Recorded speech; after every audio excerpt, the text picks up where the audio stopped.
guys have had 4 days since the first round. You knew who your opponent was going to be the whole time. How was this almost a week of preparation been for you guys? It was long. I think our guys are ready. I'm sure their guys are ready. You try to take advantage of it. We had a lot of guys that were dealing with, some injuries and getting a lot of treatment. But overall, it was a positive week leading up till tonight. But you had an extended period of time going into game one, round one. Then we just had the same thing for round two. And I think our guys just want to get out there and compete now. Michael, what are the themes that you've emphasized to your bench guys going into this series against a Minnesota team that's depth has been one of its strengths all season?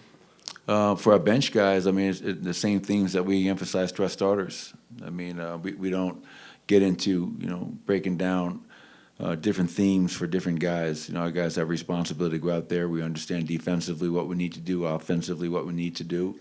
And the bottom line is our bench is always effective when they go out there and they play aggressive and they play with urgency and they're disciplined. And I have no doubt they'll be able to do that tonight and moving forward.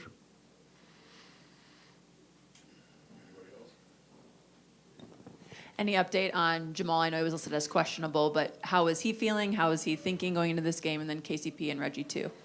Yeah, I think KCP and Reggie are good to go, and I think Jamal will be the same. But he'll go through his pregame routine and kind of get a better sense of kind of where he's at, where the injury is at. He didn't do a lot this week. We prioritized tip-off game one as the number one priority. And so we'll see how he feels. He's a warrior, fully expect him to go, but with that injury, you never know. Michael, take it a step back to when you guys acquired Aaron Gordon. What type of player did you think you were getting, and where has he maybe fit in and grown in a way that maybe you couldn't even anticipate it? Well, we had Jeremy Grant, and then obviously Jeremy left in free agency. And when we made the deal to acquire Aaron Gordon at that deadline, we gave up Gary Harris, we gave up R.J. Hampton, and Gary had been with me since day one. It was a really important piece, but as we all know, if you want to get something of value, you have to give up something of value. And so Aaron brought us that versatility that I think if you're going to be a team that can compete at the highest level and compete for a championship, you need a power forward who can guard 1 through 5, who can play the backup 5, who can be a backup 1. And I think Aaron's versatility on both ends of the floor are kind of what stand out to me on the court. And what's been more impressive for me, and I think most people around Aaron, is the fact that when he came here from day one, it was never about me. It was, how can I help this team? They've accomplished a lot. They've gotten to the Western Conference Finals. We know what they're capable of when healthy. So he came in with that selfless attitude, and that has been there since day one all the way until now. And you saw it through the entirety of our playoff run last year. The guys are willing to do whatever it takes to win a game, and I love that about Aaron Gordon. Coach, Pat Graham, Associated Press. What's it like going against a team that you know so well, and you're so many familiar faces, and they're kind of built in the same way you guys are? I don't know. I guess it's cool. It doesn't really matter to me. Whether it's people we know or don't know, once that jump ball goes up, they're in our way, and we're in their way. We're both trying to accomplish something.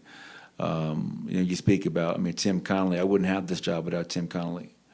Tim Connolly, after my brief tenure in Sacramento and our time working together in New Orleans and being friends for many years, saw something in me where he believed in me to tell Josh Kroenke that I was the right guy for this job. So I will always be indebted to Tim Connolly for allowing me to be the head coach of the Denver Nuggets. Chris Finch, who I believe is going to be, I can't wait to see this, on the sideline in some capacity tonight. He was on my staff briefly, but, I have ties with Chris Finch. Micah Nori, he was on my staff in Sacramento and in Denver. I love Micah and his family. And he's going to be tasked with a very tall responsibility, but one I know he can handle because he's a hell of a coach, Monte Morris. So to your point, yes, there's a lot of guys, but all that goes out the window when the jump ball goes up, man. This is about competition at its highest form. You've seen your young players improve over the course of postseasons. What's the biggest improvement you've seen in Anthony Edwards from last year to this? Well, obviously, I think for them as a team, they're healthy. And last year they weren't healthy.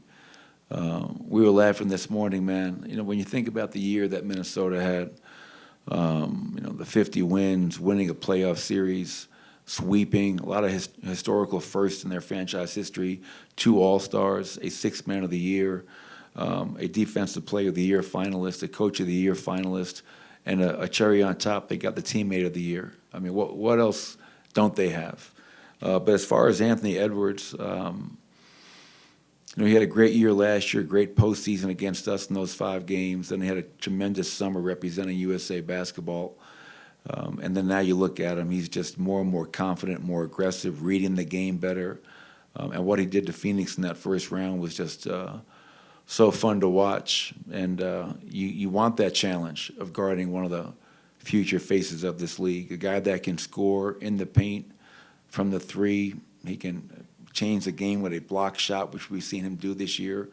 There's no weaknesses in his game, and I think as he gets older and matures, the game slows down. He reads things better, and it's going to be a hell of a challenge trying to slow him down.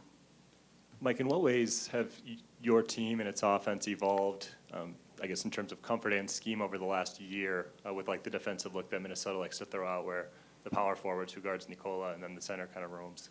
Well, it hasn't been this the last year. I mean, breaking news, they weren't the first team to do that. That's been done many times in the past. But to your point, I think more teams are doing that. You see it, it was in the past maybe with 1 or 2 or 3 teams. A lot more teams are trying to cross-match in terms of what we call it, changing up the matchup. And when you have Rudy Gobert kind of roaming the paint as a free safety, he's really good at that. He's going to be a Hall of Famer and one of the best defensive players to ever play this game. But yeah, our guys are comfortable with it. They're used to it. We've seen it quite a bit.